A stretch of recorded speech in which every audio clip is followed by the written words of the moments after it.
প্রচুর ট্রেন যায় শহরের বুকে, মানুষ তাকিয়ে থাকে অবাক লোকে। আলো জলমল মেট্রো ট্রেন, মানুষ হাঁটে নিচে দিয়ে নির্বল লেন। হঠাৎ ভেঙে পড়ে আকাশ থেকে লোহা, জীবন ছুঁয়ে যায় মৃত্যুর দোহা। আবুল কালাম আজাদ হয়তো নামটি সাধারণ, কিন্তু এর ঘটনা করুণের চেয়েও করুণ। হঠাৎ আকাশ থেকে ভেঙে পড়ে লোহা, জীবনটা চলে যায় মৃত্যুর দোহা। ব্যারিং ভাঙে ভাঙে বিশ্বাস, এভাবেই নেমে এলো করুণ সর্বনাশ।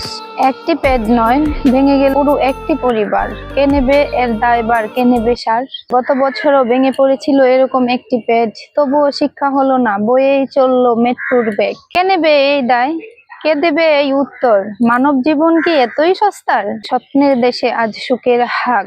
সচেতনতার অভাব যদি জীবন কেড়ে নেয়, তাহলে এটা গৌরব নয়, আমি বলবো এটা দায়িত্ববোধের বড়ই অভাব। আমার হাজবেন্ড ছাড়া তো আমাদের সংসার কে চালাইব? আমার হাজবেন্ড ছাড়া তো আমাদের তিনজনের কেউ নাই।